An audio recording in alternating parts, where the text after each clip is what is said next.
ഈ ഒരു പാർട്ടിൽ നമ്മൾ ചർച്ച ചെയ്യാൻ പോകുന്നത് തഹാറത്തി എന്ന പാഠഭാഗത്തിലെ തെദിരിബാത്താണ്. നമുക്ക് തെദിരിബാത്തിലേക്ക് കടക്കാം. തെദിരിബാത്തിലെ ആദ്യത്തെ ക്വസ്റ്റ്യൻ ഉത്തരം പറയാമെന്നാണ്. അശുദ്ധിയുടെ ഇനങ്ങൾ ഏതെല്ലാം? അശുദ്ധിയുടെ ഇനങ്ങളാണ് രണ്ടിനങ്ങളാണെന്ന് നമ്മൾ പറഞ്ഞു. ഒന്ന്, ചെറുതും വലുതുമായ അശുദ്ധിയെ ശുദ്ധിയാക്കൽ. രണ്ട്, നജസുകളെ ശുദ്ധിയാക്കൽ. എന്നിങ്ങനെ രണ്ടിനങ്ങളാണ് അശുദ്ധിയുടെ ഇനങ്ങൾ. ഇനി രണ്ടാമത്തത് എന്താണ്? ജനാപത്തി എന്നാൽ എന്ത്? സംയോഗം കൊണ്ടോ മനീയ പുറപ്പെടൽ കൊണ്ടോ ഉണ്ടാകുന്ന അശുദ്ധിയാണ് എന്ത്? ജനാപത്ത്. ഇനി മൂന്നാമത്തെ ക്വസ്റ്റ്യൻ എന്താണ്? ഉളൂ ഇല്ലാതെ മുസ്ഹഫ് ചുമക്കാം ആർക്ക്? വകതിരിവുള്ള കുട്ടികൾ പഠനാവശ്യത്തിന് വേണ്ടി അവ തൊടുന്നതോ ചുമക്കുന്നതോ തടയപ്പെടേണ്ടതില്ല. ഇനി നാലാമത്തത് എന്താണ്? ഹൈള് കൊണ്ട് ഹറാമാകുന്ന കാര്യങ്ങൾ ഏതെല്ലാം? ഹൈള് കൊണ്ട് ഹറാമാകുന്ന കാര്യങ്ങൾ നിസ്കാരം, സുജൂദ്, കാബ തവാഫ് ചെയ്യൽ, മുസ്ഹഫോ പഠിക്കാൻ വേണ്ടി ഖുർആൻ എഴുതപ്പെട്ടതോ തൊടുകയോ ചുമക്കുകയോ ചെയ്യൽ, ഖുർആൻ ഓതൽ, പള്ളിയിൽ താമസിക്കൽ, നോമ്പ് നോൽക്കൽ, ജിമാ ചെയ്യൽ, മുട്ടുപൊക്കളിന്റെ ഇടയിൽ രമിക്കൽ. ഈ കാര്യങ്ങളൊക്കെയാണ് എന്ത്? ഹൈള് കൊണ്ട് ഹറാമാകുന്ന കാര്യങ്ങൾ. അഞ്ചാമത്തെ ക്വസ്റ്റ്യൻ ആണ് എന്ത്? ഇസ്തിഹാലത്തുള്ളവൾ ഉളുഇന് മുമ്പ് എന്തെല്ലാം ചെയ്യണം?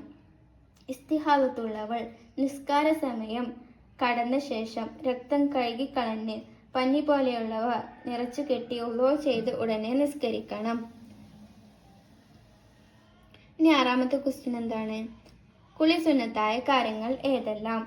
ജുമുഅ, പെരുന്നാള്, ഗ്രഹണം, ഇസ്തിസ്കാ എന്നീ നിസ്കാരങ്ങൾക്കും മയ്യത്ത് കുളിപ്പിച്ചവർക്കും മുസ്ലിം ആവുക, ഭ്രാന്ത്, ബോധക്ഷയം എന്നിവ സുഖപ്പെടുക, മക്കയിലും മദീനയിലും പ്രവേശിക്കുക, ഹജ്ജിന്റെ അമലുകൾ ചെയ്യുക എന്നിവക്കും റമദാനിലെ എല്ലാ രാത്രികളിലും കുളി സുന്നത്താണ്. ഇനി അതിലെ രണ്ടാമത്തെ ക്വസ്റ്റ്യൻ വ്യക്തമാക്കാം എന്നാണ്. അതിൽ ഒന്നാമത്തെ ക്വസ്റ്റ്യൻ എന്താണ്? ത്വഹാറത്തിന്റെ ശർഈയായ മാന. ശർഈയായ അർത്ഥം അശുദ്ധി കാരണമോ അല്ലെങ്കിലോ നജസ് കാരണമോ വരുന്ന തടസ്സങ്ങളെ ഉയർത്തലാണ്. ഇനി അതിലെ രണ്ടാമത്തെ ക്വസ്റ്റ്യൻ എന്താണ്? വലിയ അശുദ്ധിയുടെ കാരണങ്ങൾ.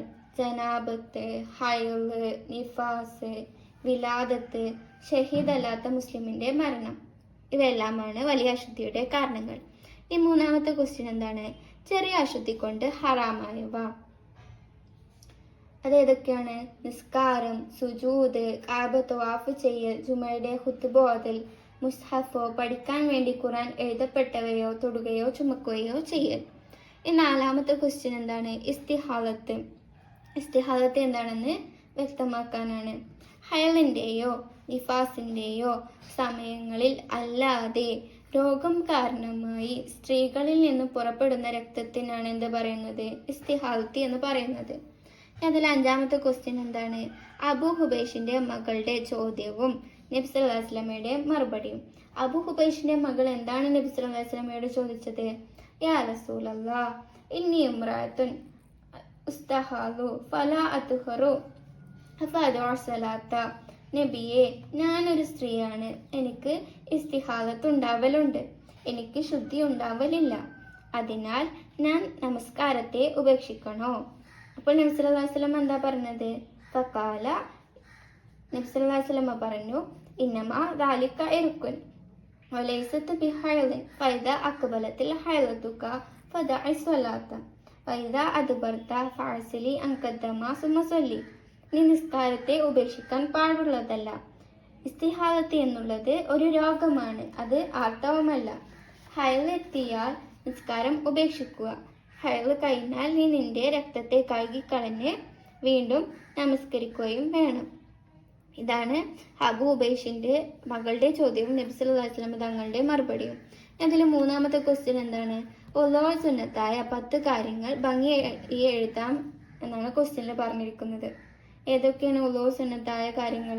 ഖുർആൻ പാരായണം ചെയ്യുക, ഹദീസ് പാരായണം ചെയ്യുക, ബാങ്ക് വിളിക്കുക, ഇഖാമത്ത് കൊടുക്കുക, ഖബർ സിയാറത്ത് ചെയ്യുക, പള്ളിയിൽ പ്രവേശിക്കുക, ഉറങ്ങാൻ ഉദ്ദേശിക്കുക, സഅയ് ചെയ്യുക, അറഫയിൽ നിൽക്കുക, ജംറകളിൽ കല്ലെറിയുക. ഇതൊക്കെയാണ് ഉളൂ സുന്നത്തായ കാര്യങ്ങൾ. ഇത്രയൊക്കെയാണ് ഇതിൻ്റെ തദ്രീബാത്തിൽ നമ്മൾ വിശദീകരിച്ചത്. അസ്സലാമു അലൈക്കും.